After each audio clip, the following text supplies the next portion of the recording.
guys, I'm back with another one-take video with my husband. He found this article that he thought was interesting, and we thought it'd be fun to do a reaction video to the article, I guess. He started reading it to me out loud, and then I decided I didn't want to know anymore because I wanted to be like, you could see a legitimate reaction to me. So what is the article? So this is from DisneyTouristBlog.com, and it's 10 things we won't do at Disney World again. Okay, so you want to read them and then I will react? I guess. Sure, we can react together. Okay. All right. You can come up here. So number 10, hello Scout. Come on. So number 10 is Pandora attractions without FastPass Plus. Okay, so I had heard this one, like I said. I did the first couple, yeah. Yeah, and I said, duh. I said this from the beginning. Well, okay, I take that back. If you are staying on property and you are there before park opening, Yep. what we have done successfully several times is go straight to Navi River Journey, and that has worked out just fine. That is the only time I will do a Pandora attraction without FastPass, though, is if you're there before park opening, so you're like kind of at the front of the line, and then you go straight to Navi River Journey. I would not even do Flight of Passage that way because it's like, no, the line, insane. It's insane. Unless you're literally like one of the first people in the park. Right. And they open the park early too, like even before posted hours, even before extra magic hours. Oh, what do you think? She doesn't know. She's never been. She agrees. All right, number 9, Christmas in mid-November. I am most definitely not one of those people who loudly proclaims turkey before tree. Look, you can see I her. absolutely love Christmas, and if it were socially acceptable, I'd put up our tree on November 1st. But they would not go back again in November to celebrate Christmas because it doesn't feel right. Oh, we laid down. Okay. You could see her shaved hips. It's because she had to have an ultrasound done last November. Yeah. And it takes a long time. It takes a long time to grow back. Yes. Do you have a reaction to that? Yes, I do. And I say Okay. Number 8. Moving on. No. I don't know. That one's okay. It's obviously subjective. We've done it the very first time, like the year that we did it. It was like the first Mickey's Very Merry Christmas Party. Yep. And it was like early November because we were there for the Wine and Dine Half Marathon. I would totally do it again, but I'm a huge Christmas person. I have considered putting up the Christmas tree in July before, and he's kind of a spoil sport about it, so. All right, number 8, Summit Plummet. Summit Plummet is this attraction right here, in case you don't know what At we're talking Blizzard about. Beach. Blizzard Beach, yep. And I would agree. I have never done it for good reason because I'm not convinced I would survive. I am way too big of a chicken to even try it. Yep. You stand in line forever for like a 5-second drop. Oh, I thought they didn't want to do it again because it was terrifying. Well, I think that too. But yeah, you do it. You have to wait in line for, I mean, the line is crazy long. From the insanely long line to the feeling of pure terror to the crazy wedgie, I'm good on it for one lifetime. Crazy wedgie. Okay, moving on. Number 7, Food and Wine Festival on a weekend. Agreed. Mm-hmm. We have done Food and Wine Festival. Look at her. We've done the Food and Wine Festival during the week and on a weekend. And oh, look, you can see her. You're very distracting. And I would completely agree with that. The people who come just to get drunk come on the weekend, especially a weekend night. Yeah, and that's what they talk about in the article. Number 6, Rainforest Cafe. They don't pull any punches. How this restaurant still has multiple locations around the United States, much less multiple locations in Walt Disney World, defies logic. The food is awful, and the ambience reminds me... Ambiance? I was going to say, isn't it ambiance? Reminds Who says me... ambience? Ambience?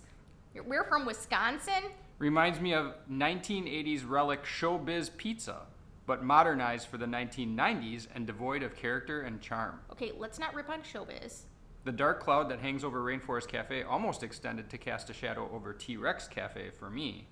Fortunately, I gave that a chance because dinosaurs and was pleasantly surprised.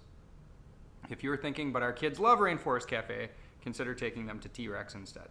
So, okay, I wanted to eat at Rainforest Cafe when I was younger, and my parents wouldn't let me because they said, Really? yeah, they're like, you can go to Rainforest Cafe and like a bunch of other cities, including at the Mall of America, which we have family that live in the St. Paul area, so we'd go visit them, and then we could easily go to the Rainforest Cafe there. So I've actually never eaten at the Rainforest Cafe in Disney World. There's one in Disney Springs and in Animal Kingdom. So I know it's expensive, like outside of Disney. I know Rainforest Cafe is like expensive for what you get, more, yeah. And it's just so and loud. The food is not great, but I like going to Rainforest Cafe when we're not at Disney World. Agreed. Because it's kind of a treat. Agreed, but there's so many cool things. We don't live near one. Right, there's so many cool places to eat in Disney World that I wouldn't eat there in Disney World. Correct. Number 5 is overpay, and then they talk about getting discounts and buying discounted Disney gift cards and things like that. So they would never overpay again. Well, why would you ever overpay for any? Here's my reaction to this one. I agree. You should not overpay. And if you want to prevent overpaying, hire Brittany as your travel agent because she will monitor discounts for you and make sure that you get the best price. Yes, shameless There you plug. go. Shameless plug. And I will say that the big thing about discounts that I did not realize before I started working for Magical Journeys, I was actually a Magical Journeys client for a couple of years before they were even hiring. And I did not realize that when Disney comes out with a discount, if you want to apply it, you call them up and say, hey, I want to, can you add the discount to my previous reservation? And the hold time is hours long. Hours. I'm not even kidding you. I have sat on hold for 2 hours and then got disconnected before when they tried to pick up the phone. So at least I get paid for that. So yeah, it doesn't cost anything extra to use our services. You could just potentially save money if you could take advantage of a discount. So carry on. That was a shameless plug. Yep. Link in the description if you want to hire Brittany as your travel agent. It doesn't cost you anything. She gets paid by Disney. There you go. Number 4, Chef Mickey's. Okay, I have wanted to eat there, and I have chickened out several times. Like, we've had reservations there and then canceled them because it's really expensive, and it's going to be time consuming. Like you have to wait in line, and because there's characters. So even if people are done eating, if they still want to see characters, they're going to sit there and wait for characters.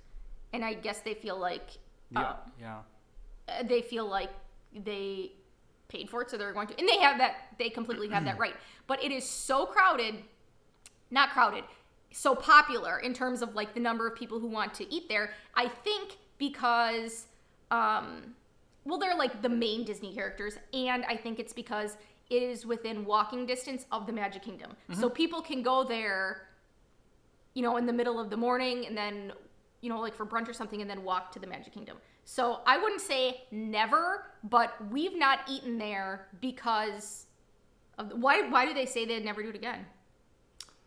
We do a lot of things that we'd otherwise have no interest for the sake of blogging about them. Sometimes, like with Cinderella's Royal Table, we are pleasantly surprised. Other times, the experience defies our lowest expectations and manages to be even worse than anticipated. This guy's kind of negative. No kidding. Such was the case with dinner at Chef Mickey's. We rarely feel ripped off at Walt Disney World, but we certainly did with this meal.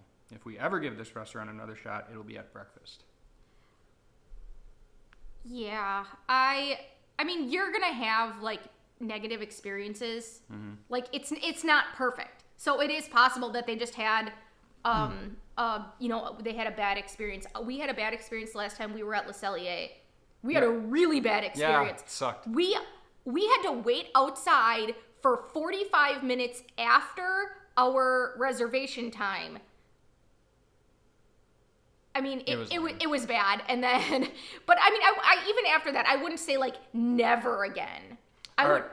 have a couple of miserable times first. Where I would say it would have to be pretty bad to only do it once and say never again. All right, top 3 things this person would never do again at Disney World. This one was the one I was excited to share with you because you'll have an opinion. Hit it. Number 3, Epcot on New Year's Eve.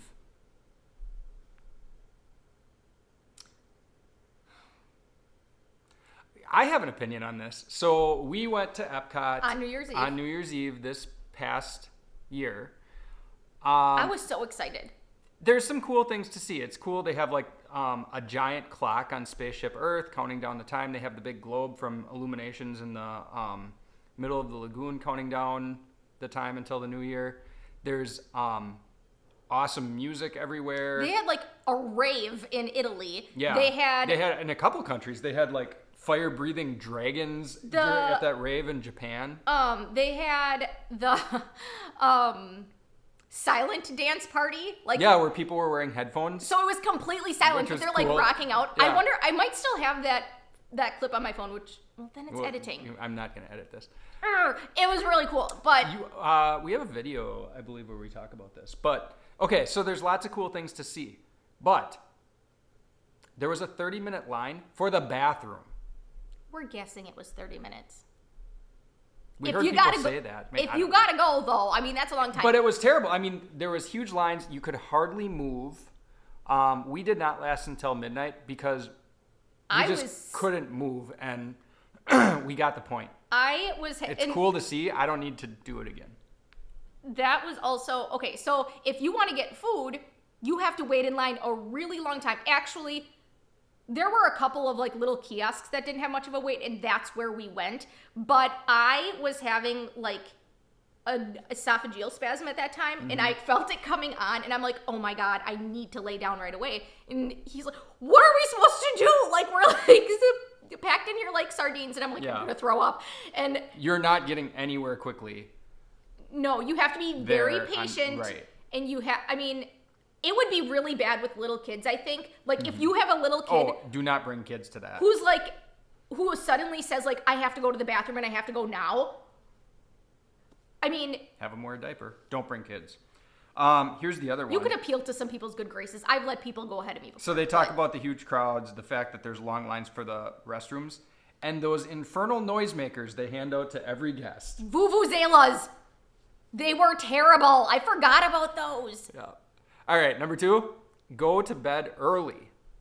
Nighttime is when the parks come alive with beautiful lighting and enchanting ambiance. It's also when the weather starts to cool and lines start to die down. One of my favorite attractions is strolling through World Showcase after Illuminations, just soaking up the ambiance, listening to the background music, and seeing the stunning architecture. Well, okay, if Epcot has PM Extra Magic Hours, that's fine. But if it doesn't, then it's going to close right after Illuminations. They kick you out. And they kick you out, and there's nothing open.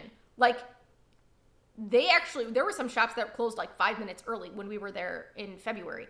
But I would beg to differ on this one because they're kind of implying that they always do PM Extra Magic Hours. That's kind of what I'm getting from right, that and vibe. we're morning Extra Magic Hours people. The reason that we do this is because we have found that morning Extra Magic Hours, you can accomplish so much more, especially Magic Kingdom. They're really good for morning Extra Magic Hours. You can accomplish more. Not so much Epcot. Right. Because World Showcase isn't open. In morning Extra Magic Hours than in evening Extra Magic Hours. The reason being, if the park normally closes at 9, you're going to have a lot of people who are staying on property. They're going to be like, oh, we can stay till 9:30. So in the case of morning Extra Magic Hours, the tail end is going to get busier. It's like 1 hour in the morning. The tail end is going to get busier. And then for evening Extra Magic Hours, the beginning portion is going to be busier. And then people are going to dwindle off as they're leaving and going back to their hotel for the night. So when we have tried evening Extra Magic Hours, it has been so crowded. I know people have really good luck if they stay till like 11, 11:30, 12, because people have kids and they go home. But then we can't get up early to go. I mean, I guess we could, but like we'd have no sleeping and then you're miserable, to go to morning Extra Magic Hours. So that's just our opinion. Yep. But if you're the type to sleep in late and you don't care about morning Extra Magic Hours, go for it. Agreed. And then the last one is, we've never experienced this, but maybe you've heard about it, is value resorts during Pop Warner. When the Pop Warner Championship is in town, there are literally thousands of teen football players and cheerleaders staying at the value resorts. Assembling this many unsupervised teens in one location is like feeding a gremlin after midnight. Oh, I have read tons of comments on this, especially on Intercot, where people are commenting, and it's not just during Pop Warner, but they have cheerleading competitions and things like that. And especially for cheerleading competitions, because people, like the school groups, stay at All-Star Sports a lot of times, and then I guess kids will be outside practicing their cheerleading routine very, very late at night, and people have had a lot of complaints about that. They said in this article, though, they've gotten a lot better about, where did I see it? Disney security has done a better job in dealing with the teens in recent years. Midnight football games are quickly broken up, so I no longer have the need to literally yell, "Get off my lawn," to the kids. But this is still a scene to be avoided. Yeah, I would say if I were to stay at an All-Star, I would double check to make sure there is no music festival going on, because they're going to be staying at All-Star Music, and there is no cheerleading competition or some other kind of high school competition happening at ESPN, because then All-Star Sports would be busy. But other than that, I mean, that's when those things happen. Yep, that was the last one. Okay, so I hope you guys enjoyed this video. Those were our reactions to 10 things I'll never do again at Disney World. Yep, what was the website? DisneyTouristBlog.com. So yeah, most of them I would say we agreed with. There is a couple that I not necessarily, but yeah, I hope you guys enjoyed this video, and thank you so much for watching. Bye, guys.